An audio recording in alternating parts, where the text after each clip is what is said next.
DK भाई official.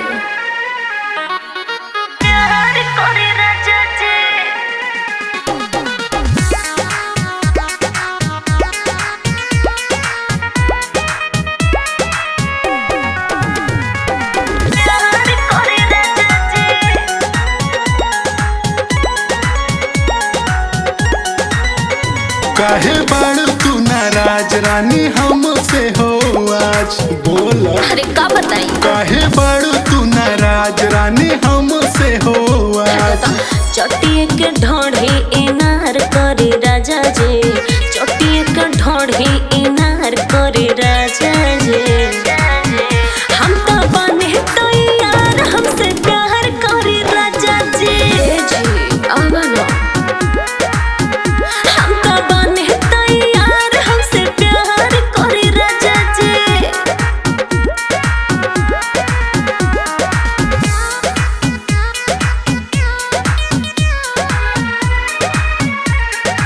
DK भाई official.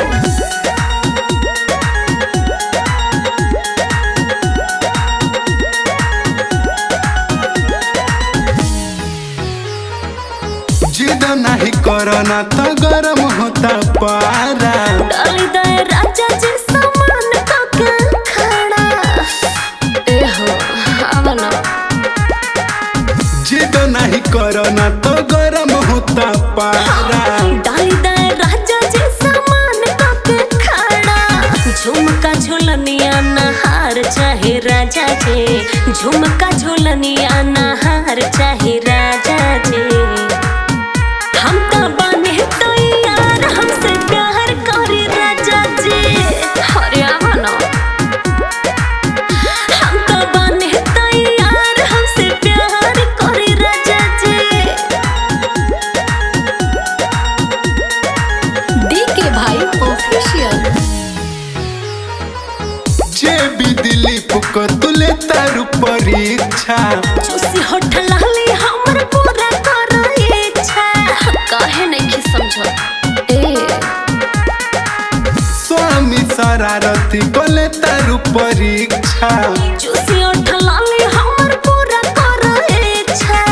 कटिए के गाल हमर लाल कर राजा जी, कटिए के गाल हमर लाल कर राजा जी। एहो हम तो बने तो यार हमसे प्यार करे राजा जी। हम तो बने तो यार हमसे प्यार करे राजा जी।